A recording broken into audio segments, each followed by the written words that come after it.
And so with that, we can move right in and start with the approval of the consent agenda for this meeting, which is the meeting agenda for tonight, the minutes from the November 15th meeting, and the statistics and financial reports from November and December. Do I have a motion to approve the consent agenda? Marcia with the first, and Anthony. Yeah, she's got a question. Oh, question. Sure. I just, we can. On the financial report, I just had a question. It's December. It shows us with a balance to the good of 123,000, but a huge shortfall in the municipal appropriation, and the salaries are way under. Is that going to resolve itself? We'll have an addendum in the February meeting like we did last year. Okay. Enter just doesn't have the books closed out for January yet, so they didn't have the numbers for Allison to finish the report. And is the normal payroll for the month more than the 130 the municipality owes us? What's a normal monthly payroll in Fringes? I think it would be around like 114, 115. Okay, so we should end up about where we are. Yeah, I think we should. Okay. Yeah. Okay. I mean, I could be off by a couple thousand there, but it's around there. Okay, that's all. I was just curious. Yeah, so you will get the final December numbers at the February meeting. Okay. Marcia, anything that we spoke about will give you hesitation? No, include it? I just wanted to make sure that was the case. Sure, just wanted to clarify. So with that, Anthony, I will take your motion to approve the consent agenda, and Mary, your second. All in favor, raise your hand or say aye. Aye. All opposed, make yourself known. Hearing none, the consent agenda is approved, and we can move on to the comments from observers. Robin? None. We have none. That is good. And we can sail right on through then to the comments from the Friends of the Library, Stu. It was an amazing year for the Friends. We did a really, I'm not going to give you real numbers. Well, I could give you close to real numbers. Fake numbers are fine. The bookseller, I looked at those numbers and it came to about 76,000. Wow. So that's not a bad result. That's just bookseller. That doesn't count any other fundraising. No, that's why those are not totally real numbers. Some of our fundraising ran into obstacles. The year before last, we did plant sale for the first time. When we went the second year to seek out those same vendors, those vendors weren't doing any kind of fundraising. So that caused us scramble. But we're great at landing on our feet. So all those things worked out. I would say, even though we still have COVID all around us, we are now at a point of stability where we kind of go with the flow a little more readily. Things just don't, it's whatever's happening, we just kind of take it in stride. Our staff has been built up to 122. We had more, but people have moved on, or just because of COVID didn't come back. So we're pretty much ready. So I think that might be all I want to say about Friends. But what I want to just say as a person who's here a lot and who uses the library and loves the library, I really want to comment on the staff here, Robin, and everybody, because you're all somehow connected here. I have not seen a group of people who, and I'll go up the elevator and the elevator door opens. I kind of scan the room just because I'm going into the room to see who's what where. And so I'm almost invisible though, coming off the elevator. Nobody's trying to impress anybody. Every single person that goes up to the circulation desk, the woman or man, the person who's working there, looks up, ready smile, eyes. You can't say they're twinkling or sparkling, but the eyes are definitely focusing on that person. The circulation, that is the circulation, the reference desk. No matter where you look, every single person here is genuinely engaged with every single person they have to deal with. Somebody coming down the walkway, well, they can't even see them, but when they come around the corner, it's very welcoming. And the people together, the staff together, if somebody's newer, the experienced one is just ready to help. It's almost seamless as to how nice it goes. And I'm hoping you get that kind of word all the time because people should speak up and say how nice they are. Thank you. I really appreciate that. And we have been, ever since we adopted this, what was it, 2 years ago now, the mission statement for an inclusive, welcoming environment. That's been one of our strongest things that we push amongst the staff. Just to be kind, be friendly, the kindness zone signs outside the doors. We had a reputation when I got here of not being the friendliest library to come into, of not being welcoming, and we wanted to change that, and we have. So I'm really glad that people are noticing it. It means a lot. Well, then to tag on to that, sometimes I'm out in other areas talking to people who are active in libraries from a friend's point. And you know, where are you from? And I'll tell them. And they say, oh, that's really a nice library. Well, that just doesn't mean the brick and mortar or the books you have. I believe it references the people. And then somebody in that maybe same conversation might say, oh, well, so-and-so at such and such, not so nice. And I said, well, I haven't been there, I don't know. But you hear it bigger than here, that people seem to acknowledge that. So that's a big thing to do. Thank you very much. Thanks, Susan. Anybody with anything for Susan based on that? Oh, yes, I also, agree with Susan is in terms of the people at the circulation desk. I was trying going out of their way to help you, right? They don't know why.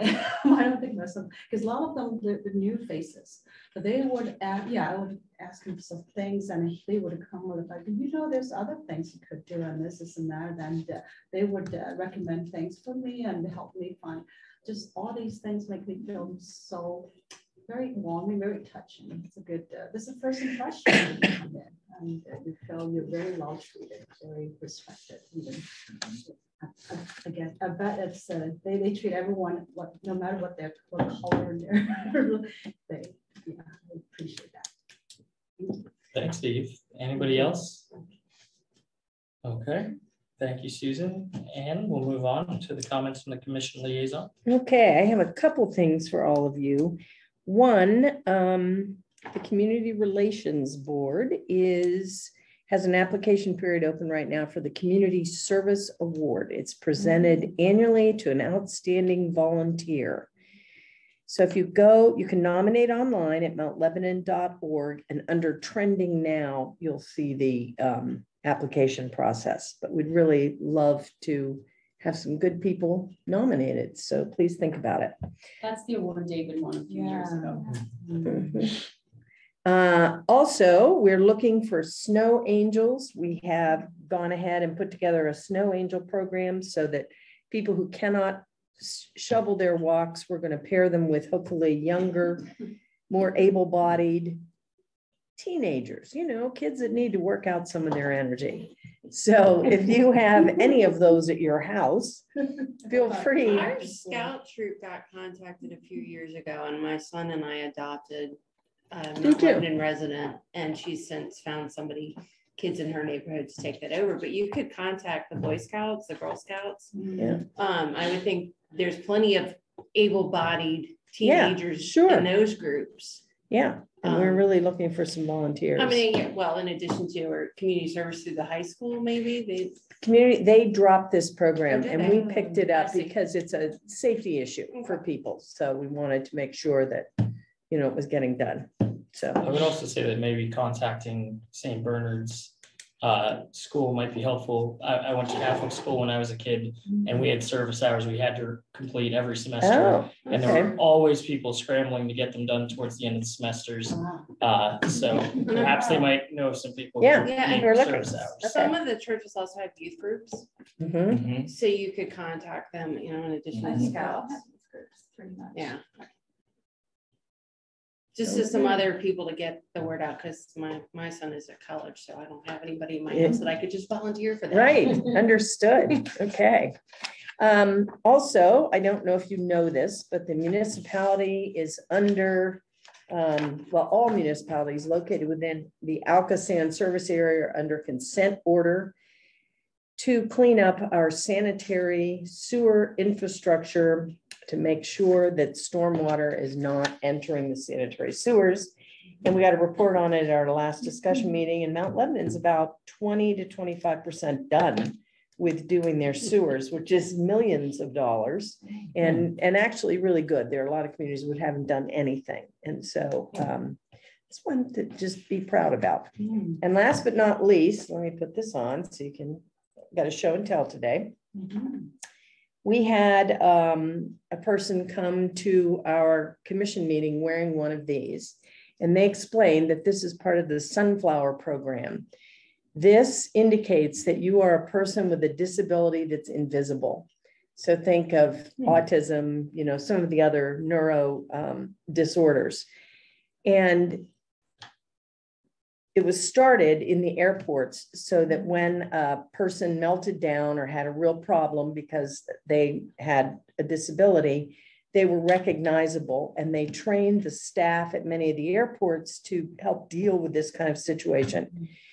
Mount Lebanon was so impressed that Nick Sahoyda, who is our fire chief, took the lead on it, and we are adopting the Sunflower program. Fire and police will be the first two trained, and this is what it looks like when you're trained. You get a lanyard like this, and probably our front desk staff. I don't know if you are interested, but Nick has all the information on it. Yeah, I'm And we happy think for it's- us to go through that. Yeah, I think it's a really good idea.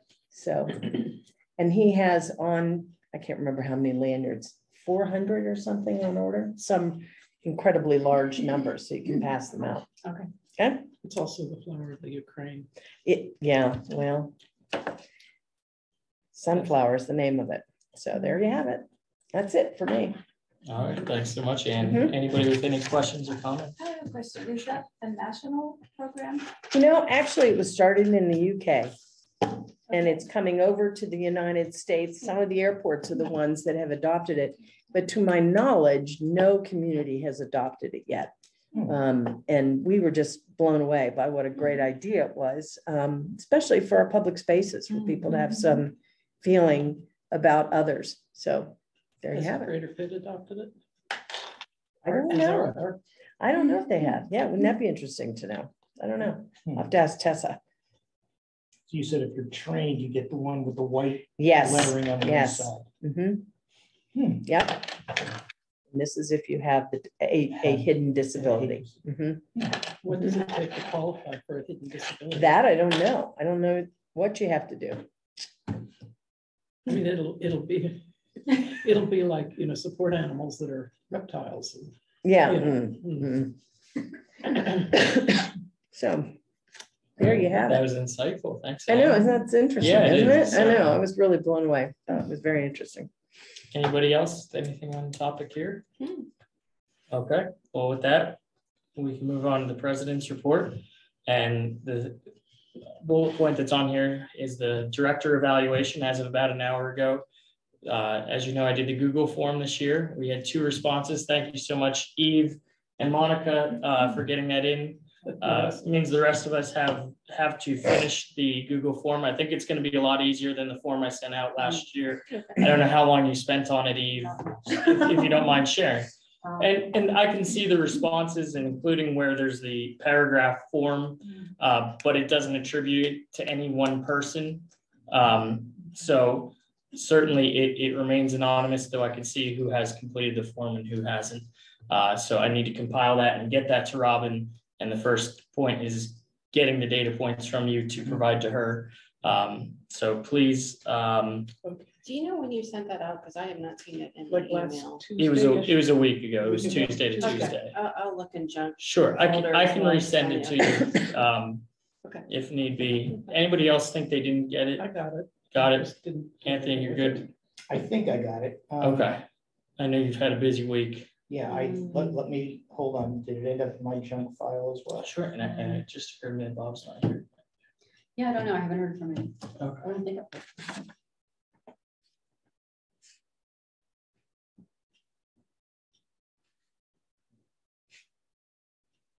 Can you send it just in case? Sure, I will resend it to you tonight.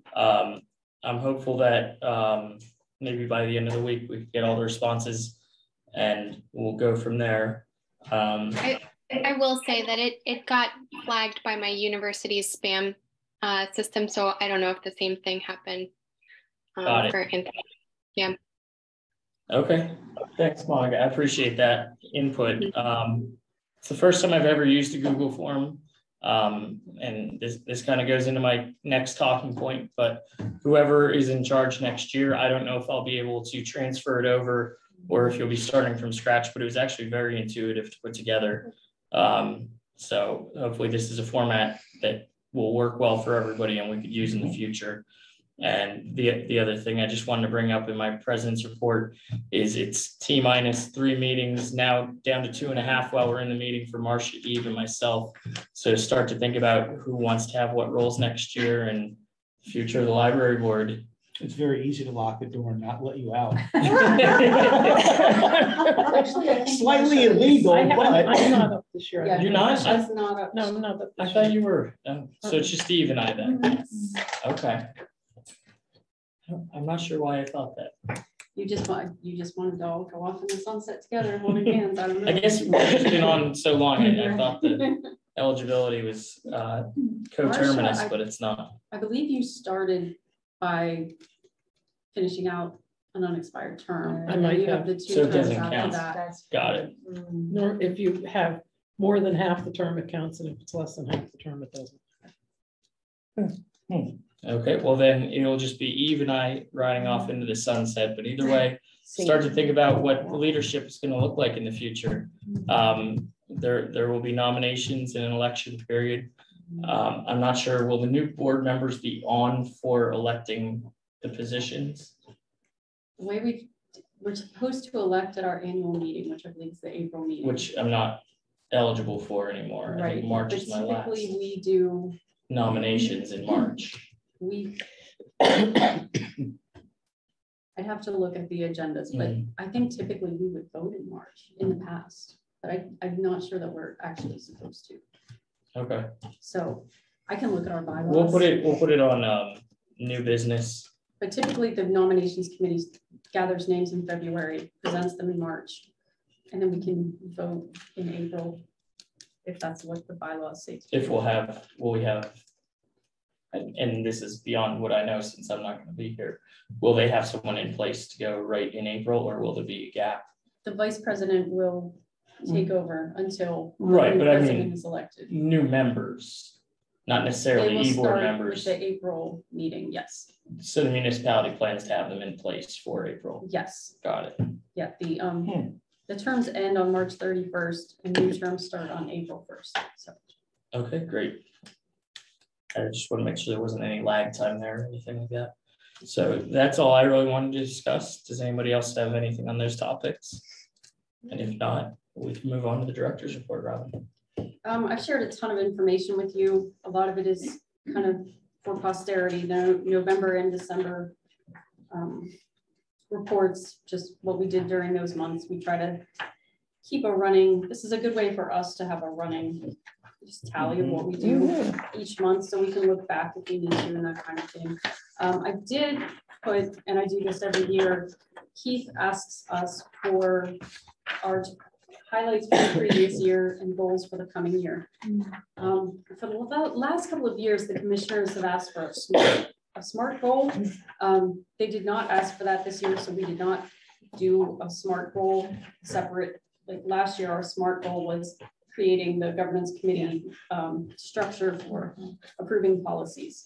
And the year before that, it was the strategic plan, making sure that happened. So those were things we wanted to do anyway, but we just had to share them in a specific format for the commissioners, and we didn't do that this year. But I did include the year-end review. So we had a really great year last year, like Susan said. We didn't start in-person programming until I think April of last year, in-person indoor programming. So our numbers are going to be a little lower than they were pre-COVID, but we're very happy with the way things are, with how busy the library is. I mean, our program attendance is getting back close to what it used to be. I don't know that it's ever going to be the same as it was before, because people are fundamentally different. Just how they prioritize things, how they want to do things. But we're getting great attendance at events. Our author series last year sold out. We expect it to sell out this year. If you haven't gotten your tickets, we're down to the last 150, 200 or so. So be sure you get your tickets for that. We had our holiday market in the fall. We had a great summer reading program. And we just have a whole lot of really great things going on. And I did want to talk about some of the projects that we have that kind of span the year. So we started a lot of these things last year, and they're going to come to fruition this year, which is making Jeremy run around ragged. He is an amazing, amazing guy, and he is getting so much done for us, but it has been a ton of work. He's one of the biggest thing he's been working on is our automated materials handler, which is the big sorter conveyor belt upstairs in our circuit department. It's nearing the end of its life. And when I say that, I basically mean Biblioteca, who took over for 3M, who sold it to us, no longer wants to support the equipment. So we're going to be purchasing new equipment. We actually have purchased new equipment, and the municipality is paying for that. So we appreciate that so much, because last time the Friends of the Library sprung for that whole thing, and it was a significant investment for them. So we'll be doing that this year near the end of the year. And that's going to be a huge disruption to service. I don't know if it's going to cause us to have to shut down the library for a couple of days, or just, I'm not sure. There are a lot of books that go through that over the course of a day, and it's probably going to need to be down for about a week, and it's going to take over the entire circulation office where all of the movement of the library happens. So we're not sure how we're going to make that work, but we'll figure it out. We purchased new furniture last year. That was from donated funds, and we're just waiting on it to come in. So all of the soft furniture upstairs in the adult side will be replaced. We're going to be adding the 24/7 holds lockers, which the Friends of the Library provided the funds for. Thank you very much. And a book drop outside the upper entrance, and that'll be in the spring. Again, that's paid for. We just have to wait for it to come in. And we're doing a bunch of other little projects like that. We're hopefully going to get started on the Rose Garden this year for David McKibben's Memorial Rose Garden. It's been in the planning stages since 2020, and it's just hasn't come together yet. We've had some issues, but we're hoping to get that going this year. And there's so much. I feel like there's a bunch I'm forgetting to tell you, because there's just so much happening. The solar energy display, as soon as that's installed, they'll flip the switch and the solar panels will be working. So that'll be happening soon. Sharon is working on a major nonfiction revitalization project for our nonfiction department, which basically means heavily weeding, making sure everything is up to date, and making sure that we did a diversity audit a couple of years ago, and she's making sure that our entire nonfiction collection represents diverse authors and is easy to read and browse. So she's reclassifying some things in the Dewey Decimal System. If you've ever tried to browse nonfiction, things are, there's some cookbooks over here because they're health and medicine kind of cookbooks, and then the rest of them are, 2 aisles away and that kind of thing. So we're trying to just get everything so that it's easy, like a bookstore. So more like what Baldwin did a few years ago when they took out Dewey and made it just subject?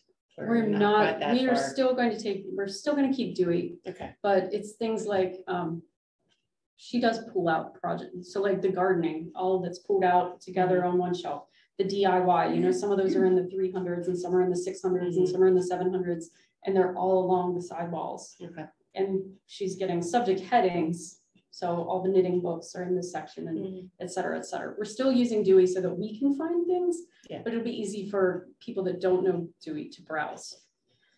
So that's a barrier to access in a way that we're hoping to work on. And let's see, what else? Right now, just for right now, not a big project, but right now I'm hiring for circulation clerks. Again, I pretty much say this to you every month these days. We have 76 applicants so far, and it doesn't close until next Monday. Yes. It's very difficult to weed through these applicants, because they're all qualified, good applicants, and it's hard to have to do that, but Marcia's really good at that. We're- I know she is. She used to help me at the AIA, hand her a stack of resumes and she'd be like, here, dude, look at these. So there you go. Well, some of them, yeah, and most of them are obviously legit and Yeah. real applications, and some of them just seem like they're not. And I don't know, there's a whole lot of strangeness when you get into the automated screening and everything like that. But let's see. We're also working on a job description. We're hoping to hire a part-time assistant for the children's library to help out with the after-school crowd, just an extra person that can devote those 2 hours to the kids, and then also to help out in the children's library with, helping patrons while the librarians are doing programming, or helping set up for programs or prepare things, that kind of thing. So we're going to be working on that, and hopefully we'll get that out soon. We have a staff training day on February 8th. So the library will be closed to the public. I know it's a weird day. It's like a Wednesday, so people are going to be annoyed, but that's when the Pennsylvania Library Association decided to have their virtual conference. So we signed up for that, and we'll all be attending. Does anybody have any questions about any of the many projects and things we have going on? I only read about half of Jeremy's list of things that he's working on right now. But yeah, so. So how are you going to keep the Arabic story time going? Is this intern going to stick around and do it? Do you have contact somewhere else? That is a level of detail which I cannot. I'm not sure. I'm not sure if that's something we'll be able to continue. We did have a wonderful intern in the fall semester in the children's library, Fatima. Yeah, she is no longer with us. I'm not sure where she's moved on. She has a job or anything like that. So I don't know. We may be able to contract with her or something. I don't know. Anybody else with any questions or comments? Oh no, I was just going to mention, did she do a story time in Arabic? Is that what she did? I was not, I didn't attend, so I'm not sure what the details were, but I can find out for you. Oh yeah, I was just interested in that. Sorry, that was. No, please don't apologize. I'm sorry, I don't know more, but honestly, as far as the programming goes, I sign the invoices and the librarians do the actual programming. So I don't know a lot of the details, but I can absolutely find out. There is one at the Carnegie Library in Carnegie that's in Arabic, is my understanding. Cool. So Really? if you're looking for, well, there's a large, I was the library director, but they have a large Arabic community, and there's a mosque there, and I started a partnership with them, and I'm glad to see they were able to actually get it going. So I think they have a story time in Arabic. Cool. So it's nice to be back talking about programming. I'm having flashbacks when we had our board meeting in the makerspace when it was new. And we were talking before the pandemic, all the board meetings, should we have sign-in sheets? Should we have what programming is worthwhile? And then the pandemic hit, and it seems like there was so many bigger things to discuss at these meetings. Yeah. Just to circle back to programming is kind of like very nice. a breath of fresh air. And we've had some wonderful programs over the Yeah. past year, and the librarians were so good at adapting to now. The Shine at MLPL program series has been a huge success.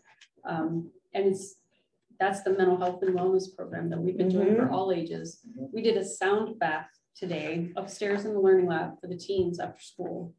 And some of the most energetic of our crew were in there for 30, 45 minutes. And it was amazing. It was so quiet upstairs. Our soundproofing in the learning lab works very well, by the way. Great. We could not hear it from outside, and inside it was very loud, but it was lovely. They did a concert for us even, and it was just so neat. They were so engaged, and it was great to see. Great. Anybody else? Okay. Hearing none, we can move on to committee reports.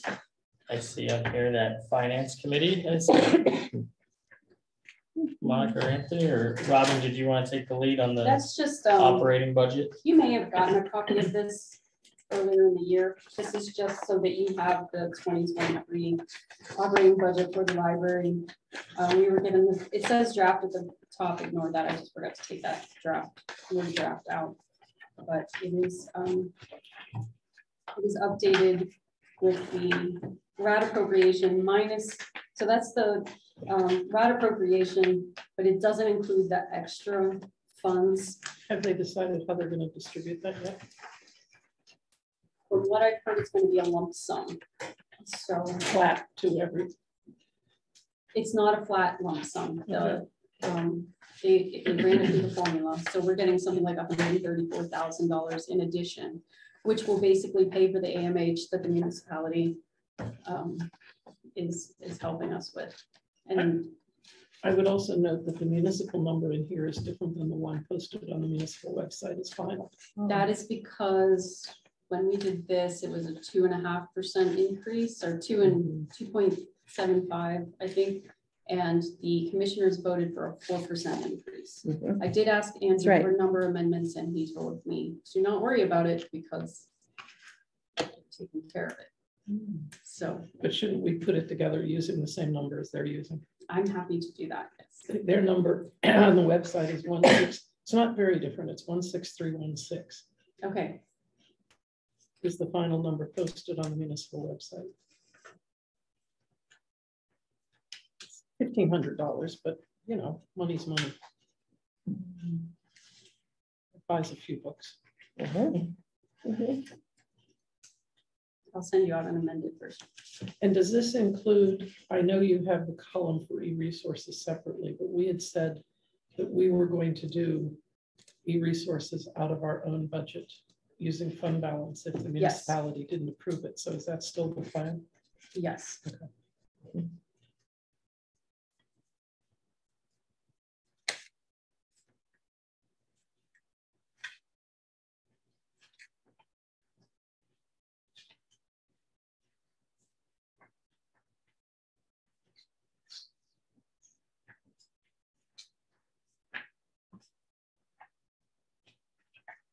The other committees have not met yet, but I'm planning genuinely going to do that before the February meeting. So Mary and Mink and I talked today about getting the governance committee together to get the plan for which policies to look at this year. Yeah.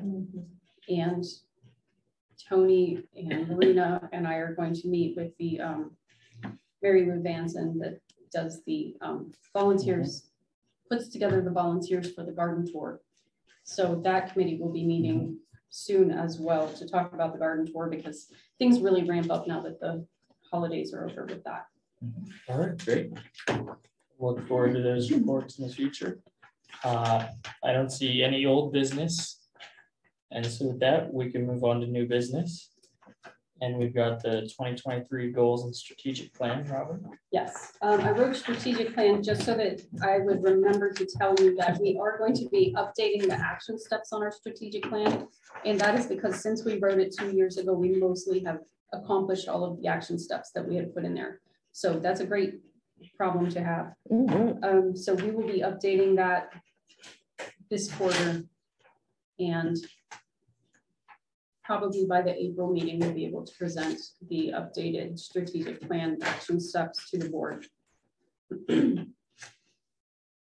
So for the 2023 goals, again, this is what I shared with Keith this year. And it's a combination of some of the things I told you and some of the things we're doing that we plan to continue to do.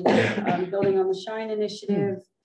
We're hosting Colson Whitehead for the speaker series, which is amazing. We've been working more with continuing our work with Matt's Makerspace.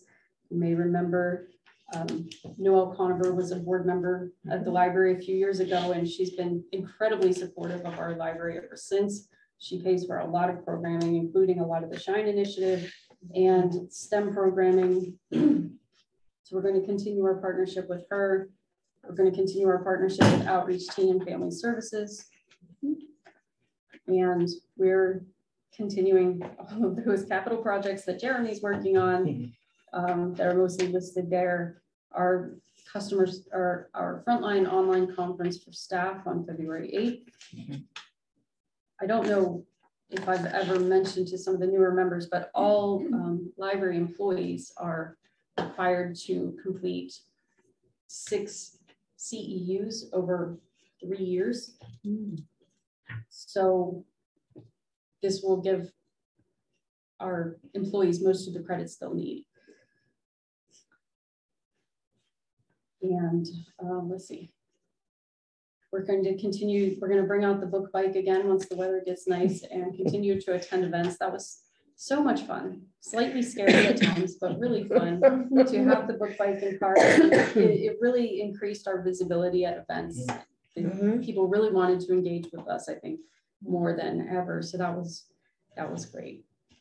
And we are continuing to work on the after school crowd and just making sure that everybody in the building is having a positive experience, staff and patrons alike. And it's a constant job. It's between 3 and 5 o'clock. It's all hands on deck, basically, which is a huge time suck. I don't mean to say that in a negative way, but we all have to basically stop what we're doing and monitor behavior for 2 hours. And we're working on mitigation features like more after school programming, things like that. Consistent messaging, getting the school and the parents involved more in issues and situations. So things are getting better. We had there's a lot of drama with the kids. Oh no. Yeah, Really? even Middle more than most schoolers. middle school kids. Get out of here. I don't know if it's the post-COVID world and not knowing how to deal with emotions, or if it's just this specific group of students. But yeah, they've had a very high drama year, so we get some of the blowback from that, and we're working on making it so that everybody just has a calm, happy time here at the library. Maybe. I don't know. Good luck, because I walked in the other day and there were kids fighting out in the parking lot. Oh no. Yeah, Like they were kind of pushing at each other, and it's at 3:30 in the afternoon, and I just thought, you can never tell though. Sometimes you go to break up a fight and it turns out they're like best friends, and they're like, they do a lot of play fighting, which sometimes turns a bad way. Yeah, it's Like does well, they were by the bench out by the front. So I don't know what to say. I mean, we had this conversation the other day, you, Sharon, and I don't know what the answer is. And unfortunately, all the programming in the world is not going to benefit certain kids. They don't care. They're not going to come in. They can't go home. They've got nowhere else to go, and that's where they're going to be. And sometimes we have a great day, and sometimes we're pulling our hair out. And when we talked to you, we were pulling our hair out. Today it was a great day. We were all mellow and happy because of the sound bath, and the kids were like all into it. And so it's never boring. It is never boring. We have a great relationship with the school, and that helps a lot.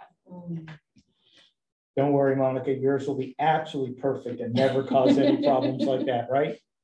Oh, I just heard him screaming from downstairs. So. He's how old? He turned 3 last week. Yeah. Oh, well, happy birthday. Yes, get some sleep. Your little guy isn't so little anymore either. No, 5? 4 at the end of the month. Oh. January 31st. Wow. Yeah. Well, with that, the other item on new business, unless you have anything else to talk about in terms of goals, strategic plan? Unless anyone has questions, No.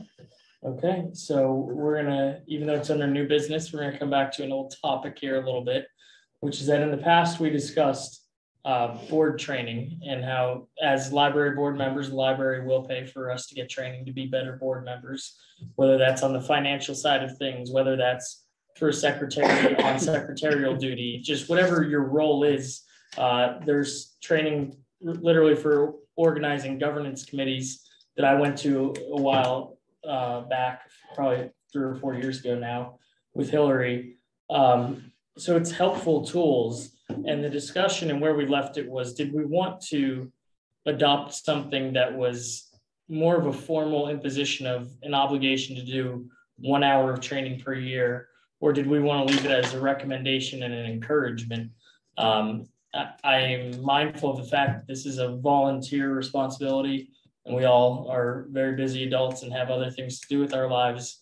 But the idealist side of me thinks that telling people they have to do 1 hour of training, it's 1 hour a year, it's not the end of the world. People should be able to add that hour in, especially now that we've scaled back our meetings for the year. So it's just that balancing of do we want to go with the idealist side or the practical side? And if so, should we get something together to vote on at an upcoming meeting, or do people want to leave it as a recommendation? And we have pretty good attendance here tonight. We've got everybody's viewpoint but Bob. So I'd kind of like to hear what the other board members think on this topic. I'm inclined to think an hour a year is not onerous. I mean, you were mentioning scouts earlier. Those of us who had leadership roles in scouts, it was only an hour a week. Sure. Wink, wink. Right. This will really be only an hour a year. It just doesn't seem. I just met with the CEO of ACLA, Amy Anderson, last week. She came to visit the library and we took her luncheon. Board training is a priority for her, so we expect to see more opportunities through the Allegheny County Library Association for board training, and those will be free. But if you ever see something from like the Bear Center where there's a cost involved, the library will cover that. So really the only follow-up question I had there is, looking through the Bear Center in the past, how many of the opportunities would be an hour, or a lot of them 2 hours, and we can carry it over? They're usually There's longer not than an hour. Yeah, they're Correct. not an hour. That's the issue. Another hang up I think of. So do you put, 2 hours over the course of 2 years to be fulfilled in any increment? Do you? It gets way too complicated. Right. Yeah. So Why if you just had Peggy come to one of your meetings and do a training session? Well, she can't. We tried, but we're not a 501c3. Oh, and that's, she used to do it for me. I was a C6. Maybe she likes. We're not a 501c anything. Could be. We're not a 501c.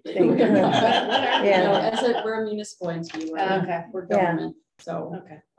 I know In the someone past, else. we How about asked Mary her because Navarro? We were going to have the Bear Center How do our like a board retreat. for us, Right. But they Mary wouldn't. Navarro. Do you know Mary? I'm sorry. Mary Navarro. The name sounds familiar. Used to be with the Heinz Endowments in the arts section, does strategic planning with arts organizations, but is very skilled in boards and what non-profit boards have to do, which is not what, I mean, you are, but you aren't. Right. But Mary might be a good one. If you want me to introduce you, I will. She's a good friend. sure. And I mean, I just think that's easier, isn't it? If you have It's everybody in the room friendly. and someone comes and, I Right. would much rather have a board training 2 or 3 hours than have everybody go off on their own and try and figure out what and where and when and how. And is it appropriate? And did I learn? I think we're much better off doing something as a group. We can schedule it for one of our off months when we're not Right. meeting. Yeah. Just have it in a meeting time. Yeah. Do it in like My hus- October when you usually have the PA. Which they moved that earlier this year, so. Never mind. I know. My only hesitation there, Marcia, and just as an example, is if I were to seek training now, the financial aspect is what I would seek training in, whereas you might find that boring because your way around the balance sheet. Correct. So is there a one-size-fits-all training that's going to help everybody, or would individualized trainings with your different skills for the board be more helpful? Was my initial thought, why I thought that individual board members would seek out their own training. And that's how it's been in the past, as you go to things that you think would be helpful to yourself as a board member. I hadn't really given thought to the concept of one training for the board as a whole, but I could see where that would help if it was a wide variety of topics or a broad enough topic that it's helpful to everybody. That could be sort of team building and knowledge building at the same time. Well, one thing that, excuse me, my voice. one thing that I think if we have 2 new members and we have a couple of members who haven't been on that long, one thing that might just be a general training is a refresher course on what are the roles and responsibilities of a board. Yeah. Because people forget that. What are the legal responsibilities? What are, how does it fit under the library code? How does it fit with the municipality? Just a refresher on that, I think, is something that should be done once in a while anyway. Sure. I do like this idea a lot because I think, it is kind of confusing to just be told, oh, there are so many things out there, find one. Yeah. Okay, so we could look into whether there's going to be someone who would be able to teach this. And, if we can make arrangements with that person, if the library would be open to paying a fee to that person to come in and do that. I know we've spoken about that in the past with the board retreat, and the library was able to do that. I know so a lot of just absolutely amazing, recently retired library directors from elsewhere in the state. The ones that have been around forever and know everything. And know all that stuff. Yes, so I can maybe reach out to a couple of them. Sure, and then the question there is, we would still obviously have to advertise it with the Sunshine Act, and it might have to be open to the public. I'm not sure. Probably. Right, that's my thought, because we will be discussing library business and there will be a quorum there, so it's gonna have to be open to the public. But, I mean, which is, if anybody wants to come The and sit and municipality, learn, when they've had their board retreats, they've always been open. right? So, I'm not sure we would get anybody who wandered in that would be interested, but I think we might You have never to, know. That's right. right? Could have the intangible benefit of almost like a recruiting.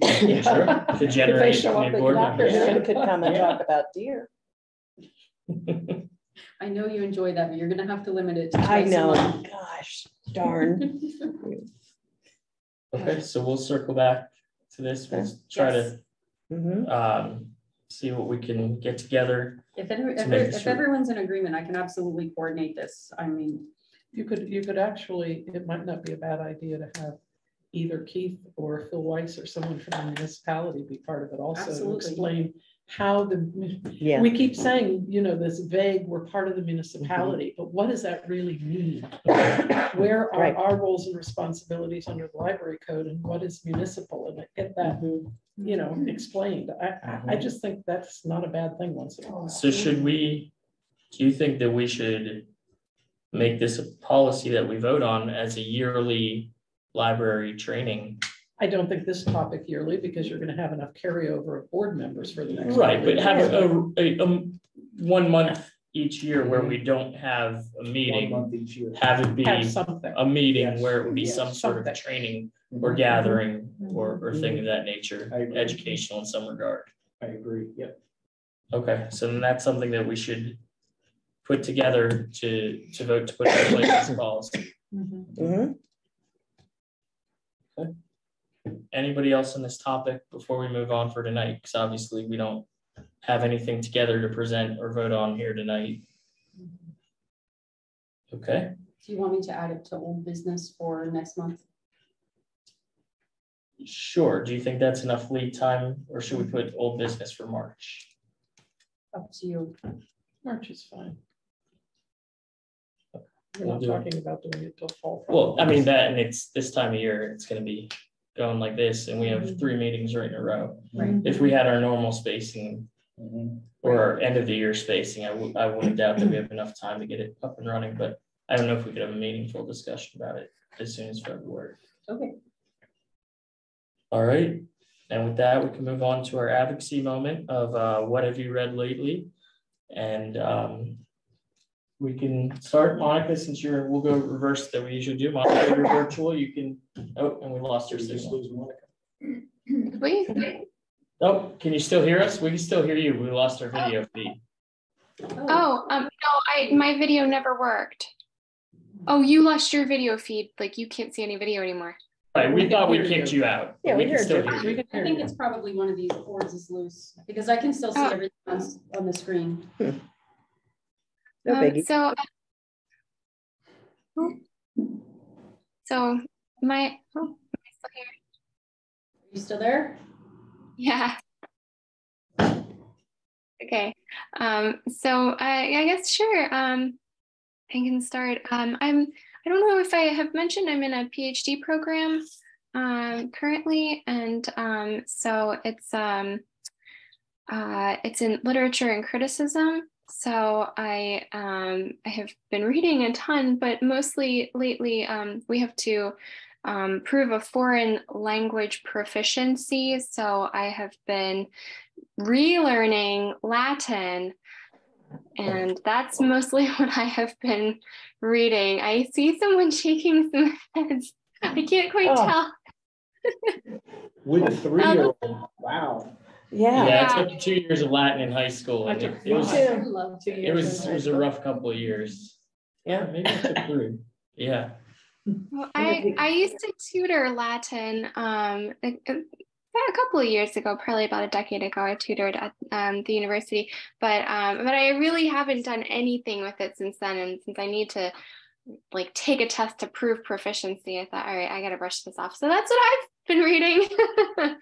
Well, good for you. That's very ambitious. I think at my age, I wouldn't go back and relearn Latin, but it's in your life. a good Yeah, endeavor. That's a not good in your life. endeavor. I might So, try pig Latin, but Yeah. not really, right? Robin, what have you done lately? You better skip me. I'm Sure. not ready yet. And Well, I just finished Whimsical Stitches Volume 3, but that's for those of us that like Needlepoint. needlepoint. So, it's needlepoint stitches. And the other thing I read all the time is the New York Times, because I have yeah. a subscription and I read that daily, just Yeah. That's true. hours on it. Such good. Yes. well, and I know you're not much of a reader, Marcia, but what have you read lately? I'm looking through, December was a really lean month. She only read 7 books. Yeah, Yeah. but most of them are my same genre. The latest Michael Connelly, the latest John Grisham, the latest Janet Ivanovich, the latest Patricia Cornwell, Mhm. Lucy Foley, the Celeste NG book, her follow-up book, which is really interesting. The third, for those tutor history, the third, Lisa Gregory of a trilogy. And I have a whole stack, and I think I still have 7 that I'm working my way through. But like I said, I haven't read anything out of my normal Gotcha. genre that's of any note, but a couple of those are really good books. Sounds- I don't think she's read enough. Yeah, always. She always puts us to shame. Yeah, because she reading it. Anthony? I picked up over the weekend, so I confess I'm like the first paragraph of the first page in a book titled Agent Sonia, which is a true story of a spy in World War II. Ben McIntyre is the author, so I will hopefully tell you more a month from now. Looking forward to that. Sounds good. Eve? Yes, it's interesting. I almost rarely watch TV show, but at home, they challenge us on show watch. They had this very good one, and then we had a game with this. They recommend one, and I would recommend for us to watch. Let's see what the results. So they recommend this Heartstopper. Heartstopper? Yeah. I haven't heard of it either. And it's about queer, about teenagers, LGBT, but it's so well done. When I first heard it, I wasn't that excited. Is that what you think the best? He said, we thought you might be interested. It's so well made, it's touching. It was. It blew my mind. So these all made by young people based on the comic book of the young high school to high school queer kids and they developed that relationship, and so well made and also so seriously touching a lot of issues that we are facing as a society. It's made so, and it's very admiring for all the efforts they put and made it so natural and so touching. After that, I was Googling all these details, how the author, all these cast, everything. And my choice, because I don't know much, so I looked at who's doing what, and I saw these big names, George Clooney with the of Julia Roberts, right? The Ticket to Paradise. So and I read, it's a very exotic and it's I think that it's about wedding, or my kids might be interested in these interracial wedding and this stuff. It turned out to be a disaster. It's true.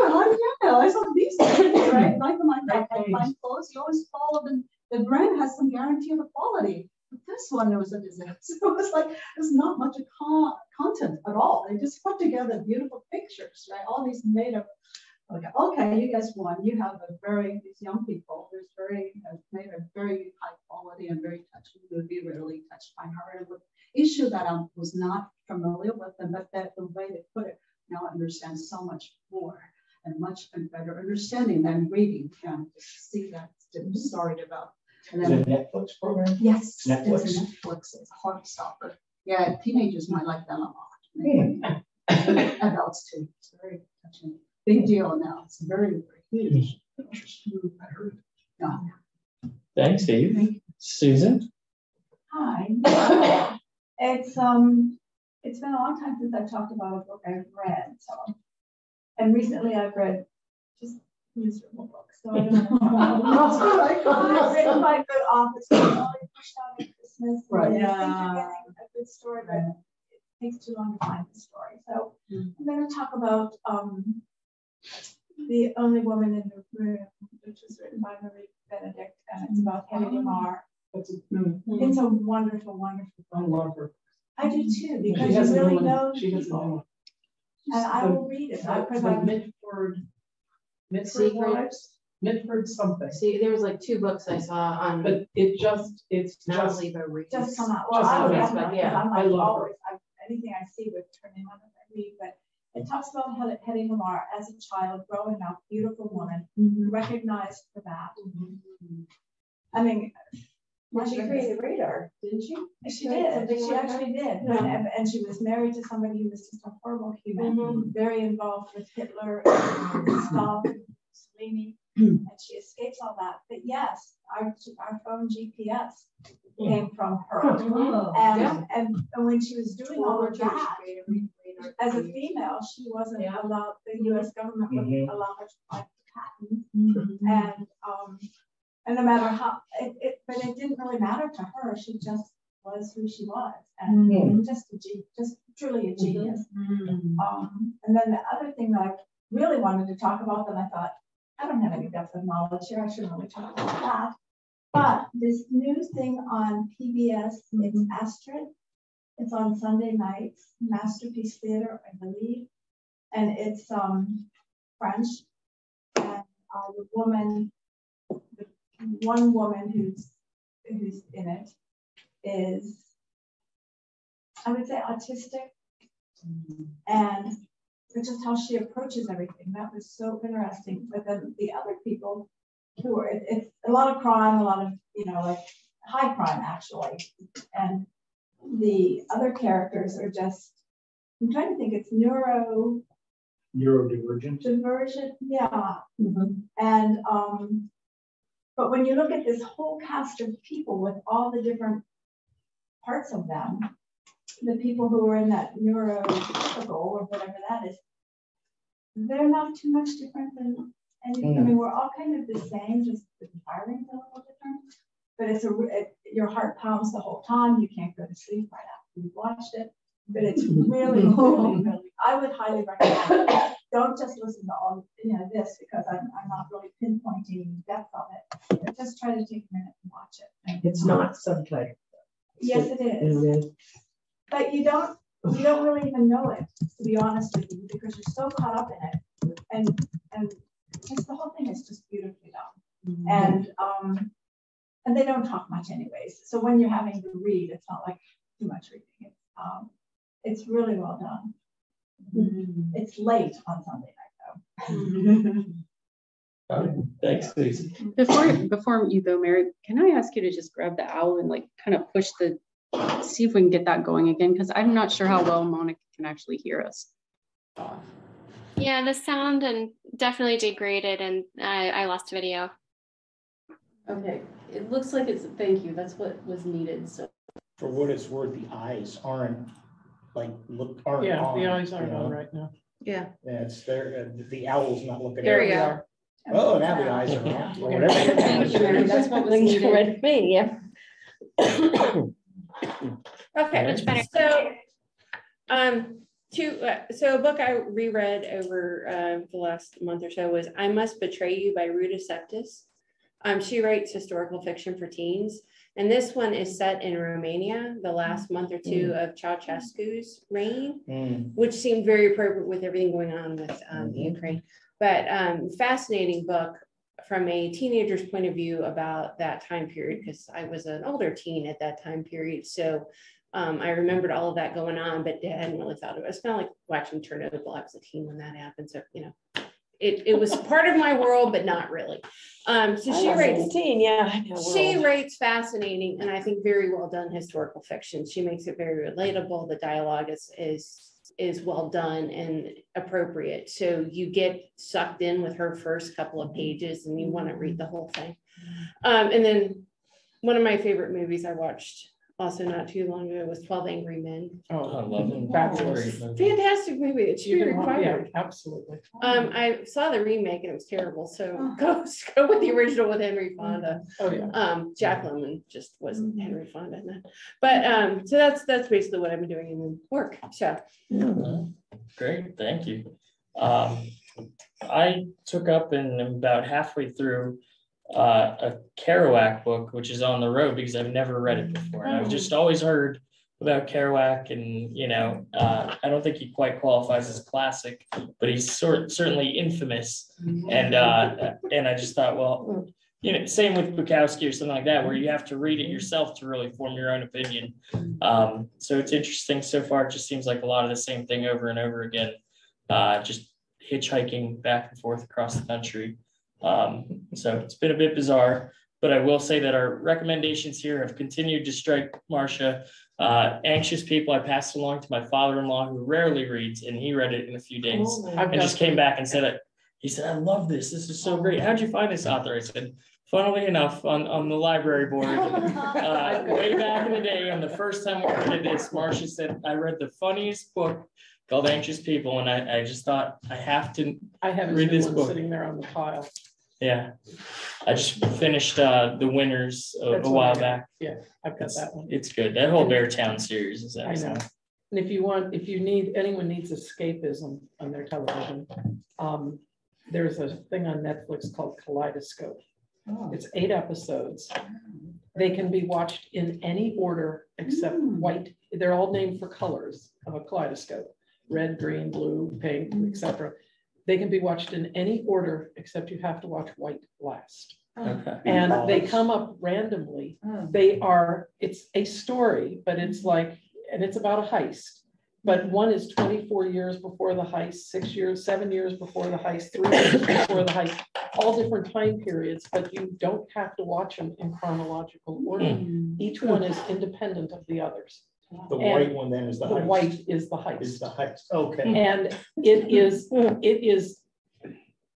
I found it to be fascinating, but then I like that type of crime, you know, planning, plotting, good cast. It's interesting. It's getting a lot of press. And of course, I have to tell you, my guilty pleasure of the season was watching 2 seasons of The White Lotus. Yeah, Oh, same. yes, I heard.